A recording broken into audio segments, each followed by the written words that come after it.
Baik, selamat pagi anak-anakku semuanya. Salam sehat dari UCB. Ketemu lagi dengan Ibu Nelda. Ibu akan memberikan tambahan latihan untuk bagaimana melakukan interaksi ya, khususnya pada kemampuan asuhan keperawatan pada klien dengan kecemasan. Nah, topik teori materi tentang kecemasan sudah Anda dapatkan di pertemuan keperawatan jiwa 1 ya, dan sekarang kita tiba pada laboratorium atau skill lab tentang bagaimana melakukan interaksi pada klien dengan gangguan ansietas ya. Untuk kalian ketahui, kalian sudah memiliki bekal pada komunikasi keperawatan 1 maupun 2. Jadi intinya adalah dalam asuhan keperawatan itu Anda terapkan prinsip komunikasi terapeutik dalam menjalin hubungan yang terapeutik, sehingga klien dengan gangguan kecemasan itu bisa dapat memiliki kemampuan bagaimana mengontrol rasa kecemasannya. Baik, sekarang kita review sedikit ya tentang kecemasan. Jadi seperti yang Ibu telah sampaikan bahwa kecemasan adalah sebuah perasaan subjektif yang dirasakan oleh seorang individu ya, bisa ada atau tanpa adanya penyebab ya. Yang dirasakan adalah sesuatu yang tidak nyaman atau tidak menyenangkan, sehingga membutuhkan sebuah solusi ya untuk dapat membantu bagaimana mengontrol perasaan itu. Nah, ansietas ini jangan pernah lupa bahwa dia memiliki 4 grade ya, mulai dari ringan, sedang, berat, dan panik.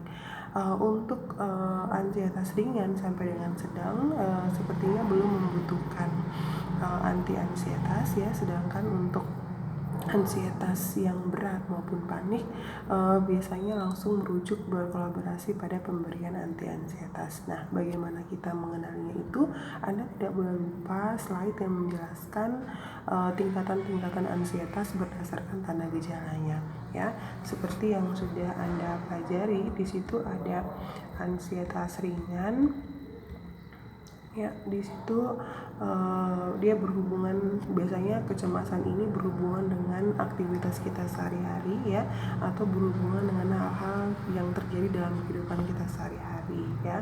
Misalnya ketika seseorang akan menghadapi ujian, atau memasuki jenjang pernikahan, atau melanjutkan pendidikan yang lebih tinggi, atau tiba-tiba mendapatkan musibah seperti kayak dikejar anjing dan sebagainya. Itu adalah hal-hal yang bisa terjadi pada kehidupan kita sehari-hari ya, sehingga itu bisa dikategorikan pada level ansietas tingkat ringan. Nah, pada ansietas tingkat ringan ini biasanya individu itu ya, dia akan menjadi lebih waspada, namun fokusnya atau lapang persepsinya masih meluas, masih bisa menerima ide-ide atau stimulus dari luar ya, untuk bisa mengalihkan konsentrasi dia dari ansietas yang dia rasakan. Nah, kemudian pada ansietas ringan ini ada motivasi dari individu untuk mau mencari solusi bagaimana mengontrol perasaannya, sehingga terapi keperawatan itu dirasa pas dilakukan pada ansietas tingkat ringan sampai dengan sedang, karena pada tingkatan ini individu masih bisa bertoleransi untuk berupaya, termotivasi untuk berupaya untuk mencari solusi dalam penyelesaian terhadap masalahnya. Kemudian kita beranjak pada kecemasan sedang. Di situ tadi ya dikatakan bahwa kalau di ringan itu fokusnya masih bisa meluas, lapang persepsinya masih bisa meluas, masih bisa toleransi terhadap hal-hal yang lain di luar dari apa yang sedang dipikirkan saat ini ya. Sedangkan pada kecemasan sedang, di situ dia sudah mulai berfokus pada hal-hal yang lebih sedikit ya, yang lebih penting pada saat itu, yang dirasakan pada saat itu yang lebih penting, dan mengesampingkan hal-hal yang lain. Dan perubahan yang dialami oleh individu tadi, selain dia waspada, selain dia lebih bisa menajamkan indera pada sesuatu hal yang menurut dia penting, dia juga akan menjadi lebih selektif ya, lebih selektif dalam mengambil keputusan, namun masih bisa diarahkan. Artinya pada tingkatan sedang ini hampir mirip dengan tingkatan ringan, itu masih bisa berikan solusi, masih bisa mengarahkan proses pikirnya, proses perilakunya untuk bisa mendapatkan solusi yang baik ya, untuk membantu mengontrol perasaan yang dialaminya ya. Walaupun pengambilan keputusannya untuk dia mau dan menolak intervensi keperawatan itu sangat-sangat selektif ya, kembali pada penerimaannya. Kalau memang dia mau, dia akan menerima. Kalau dia tidak mau, dia akan menolak. Kemudian kita beranjak ke kecemasan berat. Nah, di situ tanda-tanda gejala yang tadi dari anksietas ringan dan sedang, dia tambah lagi pada perubahan lapang persepsi tadi ya. Kalau di ringan dia masih meluas, kemudian yang sedang itu sudah mulai lebih sempit ya. Sedangkan yang berat itu sangat sempit. Artinya dia tidak hanya berfokus pada hal-hal yang penting saja yang masih bisa mengarahkan dia pada saat itu, tapi dia hanya fokus pada hal-hal yang sangat spesifik ya, dan tidak lagi bisa menerima stimulus atau berfokus pada hal-hal di luar dari apa yang sedang dialami pada saat ini ya. Jadi kemudian untuk instruksinya kepada dia itu semua berdasarkan arahan ya. Artinya dia harus diarahkan, harus apa dan apa gitu ya. Entah dia harus disuruh ke anti ansietas atau disuruh untuk tidur, istirahat dan sebagainya, itu harus dengan arahan. Kenapa? Karena dia tidak bisa lagi menerima stimulus atau impuls dari luar ya.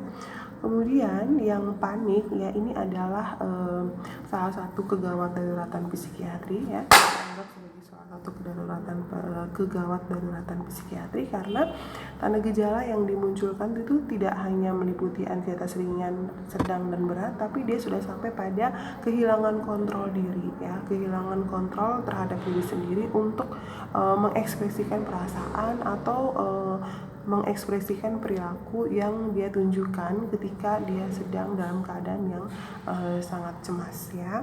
Nah, di situ ini ya, dengan adanya kehilangan kontrol diri ini sehingga menjadi indikasi dia membutuhkan terapi anti ansietas dan rujukan untuk dirawat ya.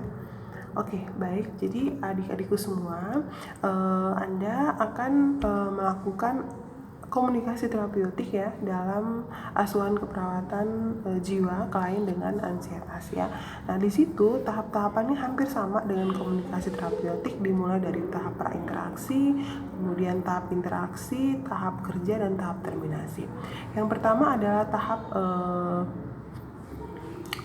prainteraksi. Jadi tahap dimana dimulai sebelum perawat bertemu dengan pasiennya. Di situ perawat harus bisa mengeksplor diri, mengeksplor perasaannya, dan lebih percaya diri, mempersiapkan dirinya untuk dapat bertemu dengan pasiennya. Kemudian di fase prainteraksi juga perawat harus bisa mengumpulkan data sebanyak-banyaknya tentang kliennya. Jadi contohnya seperti ini ya. Pada hari ini, hari Selasa, tanggal 21 Juli 2020 pukul 8, saya perawat Nelda yang bekerja di Rumah Sakit UCB ya, akan melakukan interaksi pada pasien Nona N ya, yang telah dirawat selama 1 hari di bangsal nurse Rumah Sakit UCB ya, dengan diagnosa kecemasan. Nah, tindakan saya pada hari ini adalah melakukan intervensi bagaimana mengontrol kecemasan. Nah, itu adalah contoh dari prainteraksi ya. Kemudian kita lanjut pada tahap interaksi atau tahap orientasi, di mana tahap ini dimulai sejak perawat bertemu dengan kliennya ya. Nah, di situ apa yang dilakukan sama dengan komunikasi terapeutik, ucapkan salam ya, kemudian sampaikan nama lengkap kita, nama kesukaan kita, kemudian tanyakan kepada klien kita nama lengkapnya, kemudian menanyakan senangnya dipanggil apa, nama kesukaannya, kemudian kita lanjutkan dengan keluhan ya, kemudian kita akhiri dengan perasaan. Nah, setelah kita dapatkan perasaan, berarti clue-nya udah keluar nih. Kemudian kita lanjutkan dengan kontrak tujuan ya, sampaikan tujuan, lanjutkan dengan kontrak tempat, waktu dan topik ya. ya. Jadi seperti ini. Halo, selamat pagi. Perkenalkan, saya Antonielda. Saya senang dipanggil dengan Nelda. Kalau boleh tahu nama Anda siapa? Senang dipanggil apa? Ya, jangan lupa karena kita corona mungkin tidak ada jabatan tangan, tapi bisa digantikan dengan halo, selamat pagi ya. Ini adalah tanda keramahan kita, bagaimana kita menunjukkan sikap terbuka kepada klien kita ya. Kemudian kita tanyakan bagaimana perasaan hari ini ya pada kondisi-kondisi klien dengan masalah kejiwaan termasuk ansietas ya. Latar belakang atau predisposisi maupun presipitasinya itu kan bisa berasal dari penyakit kronis ya. Jadi kalau klienmu adalah berasal dari penyakit kronis, berarti Anda harus jangan lupa menanyakan keluhan dia saat ini ya, karena biasanya perasaan itu baik-baik saja, namun bagaimana kita bisa mendapatkan clue adanya kecemasan pada klien kita, yaitu dari keluhan yang dia rasakan terhadap gangguan fisik yang dia alami ya. Nah, kemudian kita lanjutkan dengan jelaskan tujuan, bahwa pada hari ini saya akan bicara singkat dengan Ibu kurang lebih 15-20 menit ke depan ya. Saya akan bicarakan tentang perasaan yang Ibu alami saat ini ya. Nanti perasaan itu kamu aplikatifkan atau ganti dengan perasaan yang dia sampaikan kepada kamu atau keluhan yang dia sampaikan kepada kamu ya. Kemudian lanjutkan dengan kontrak, kita akan lakukan selama 10 menit di sini ya, dengan topik bicara tentang perasaan Ibu. Apakah Ibu bersedia? Seperti itu ya. Kemudian kita lanjut pada tahap kerja. Nah, tahap kerja ini Ibu sudah omong berulang-ulang bahwa tahap kerja adalah aplikatif dari tahap-tahap proses keperawatan, mulai dari tahap pengkajian keperawatan, diagnosa, intervensi sampai dengan implementasi. Nanti evaluasinya masuk ke tahap terminasi dalam komunikasi terapeutik ya. Di tahap kerja itu kamu ulangi dari pengkajian ya, apa yang dia rasakan, sejak kapan, apa yang membuat dia merasakan seperti itu, kemudian hal apa yang bisa membuat itu berkurang ya, apa yang sudah dia lakukan. Nah, ketika sudah menanyakan seperti itu, kamu langsung sambung dengan menyimpulkan diagnosa. Ingat, tidak pernah kita menyimpulkan jadi diagnosa keperawatan Ibu adalah seperti, tidak ya, tapi kita sederhanakan jadi masalah yang sedang Ibu alami saat ini adalah Ibu merasakan kecemasan. Nah, kecemasan yang Ibu alami itu adalah kecemasan tingkat ringan, karena pada kondisi ini Ibu masih bisa berbagi dengan saya, masih bisa menceritakan kepada saya, artinya masih bisa fokus pada hal-hal lain ya. Dan sepertinya juga perubahan-perubahan hemodinamik pada Ibu juga belum terlihat dengan jelas, sehingga Ibu berada pada grade ringan. Nah, pada grade ringan ini Ibu belum memerlukan obat ya, sehingga Ibu sangat membutuhkan terapi keperawatan, bagaimana cara mengontrol perasaan cemas ini. Nah, dalam intervensi keperawatan kami punya 4 cara bagaimana mengontrol kecemasan. Yang pertama adalah relaksasi nafas dalam ya. Tentunya akan berbeda Bu dengan relaksasi nafas dalam pada kondisi nyeri ya atau kondisi sakit. Yang kedua adalah teknik pengalihan konsentrasi, itu yang dikenal dengan distraksi. Jadi di situ nanti saya akan bantu Ibu bagaimana membagi pikiran Ibu dengan menonton atau mendengarkan musik ataupun dengan ngobrol dengan saya ya, atau dengan lawan bicara lainnya, misal dengan keluarga dan sebagainya.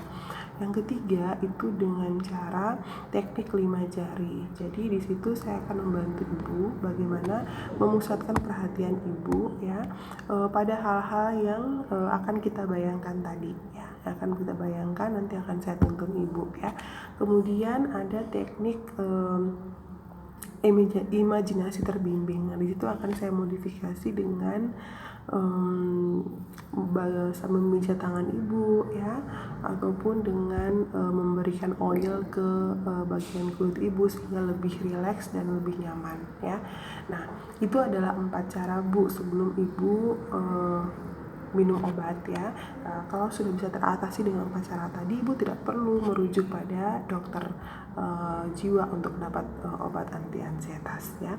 Oke, cara yang pertama adalah relaksasi nafas dalam. Yang bisa ibu lakukan itu adalah ibu harus bisa memberikan posisi yang nyaman bagi tubuh ibu ya, entah duduk, berbaring ya, mungkin melepaskan atau mengenorkan bagian-bagian yang menurut ibu sangat ketat ya.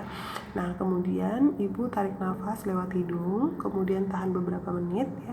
Setelah itu hembuskan lewat mulut. Nah, namun caranya sedikit berbeda, Bu. Ketika ibu menarik nafas dari mulut ya, itu sambil perut ibu dikembungkan. Jadi ibu menarik, kemudian mengisinya dalam perut sampai perutnya kembung, sampai ibu kerasa bahwa di dalam rongga perut ibu berisi udara ya. Setelah itu ibu hembuskan lewat mulut ya, sambil ya mengempiskan rongga abdomen atau rongga perut ibu ya, sampai betul-betul kosong. Itu adalah relaksasi bagaimana kita mengeluarkan beban yang kita miliki yang menumpuk di dalam dengan bantuan udara pernapasan. Seperti itu ya Bu ya. Nanti akan saya contohkan. Jadi contohnya seperti ini Bu.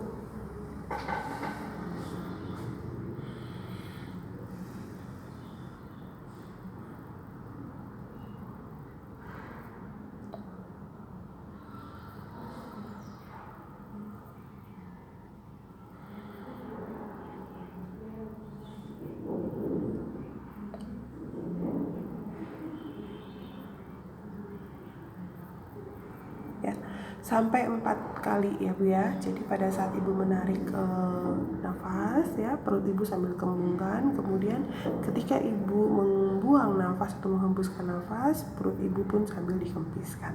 Satu periodik itu adalah 4 kali ya, 4 kali tarikan, 4 kali hembusan. Seperti itu ya Bu ya. Kemudian untuk yang hipnotis teknik 5 jari itu ibu bisa contohkan seperti ini. Ibu bisa lakukan begini. Jadi yang ibu lakukan adalah ibu ambil posisi yang nyaman. Nanti kita ada kombinasi dengan tarik nafas ya. Kita akan menggunakan 5 jari ini Bu, bisa kiri kanan ya. Kemudian sentral kita itu ada pada ibu jari. Nah, ibu jari kita itu akan membantu kita bagaimana membawa kita ke alam bawah sadar untuk bisa membayangkan hal-hal positif yang masih kita miliki, sehingga kita bisa lupa terhadap hal-hal yang membuat kita tidak nyaman ya, atau cemas. Jadi pertama adalah ambil sikap, tarik nafas dalam dulu ya, dan hembuskan 4 periodik sampai benar-benar rileks. Kemudian bisa sambil menutup mata ataupun membuka mata. Kemudian dekatkan jari telunjuk ya ke ibu jari sambil meminta saya akan meminta ibu untuk bagaimana membayangkan kondisi ibu pada waktu ibu itu tidak sakit ya, dalam keadaan yang sehat, bugar ya. Oke, membayangkan apa yang bisa ibu lakukan pada keadaan sehat dan sebagainya. Kemudian ketika diberikan waktu sekitar 5-10 menit, kita minta klien kita untuk mendekatkan jari tengah ke ibu jari ya. Di situ kita minta klien kita membayangkan kondisi dia ketika dia mendapatkan pujian ya terhadap apapun yang dilakukan ya. Kita bawa kondisi itu sesuaikan dengan kondisi klien kita. Misalnya dia ibu rumah tangga, berarti pujiannya mungkin ketika dia masak enak atau menyiapkan pakaian atau membersihkan rumah dan sebagainya. Kalau dia karena penyakit kronis, berarti kita membawa dia dari kondisi pekerjaannya dia, apakah dia pernah mendapatkan pujian dari akibat prestasi yang sudah dia capai dan sebagainya ya. Yang ketiga adalah kita mendekatkan jari manis ya ke ibu jari. Itu kita minta dia berpikir atau mengingat kembali kenangan dia ketika berada dengan keluarga yang sangat mencintai dia, orang-orang yang sangat mencintai dia dan sebagainya ya. Kemudian yang terakhir adalah kita minta klien untuk bisa mengingat tempat yang menurut dia memberikan kesenangan atau membuat dia tertawa atau membuat dia nyaman ya, seperti itu. Nah, itu adalah 5 hal yang bisa kita terapkan pada teknik 5 jari ya.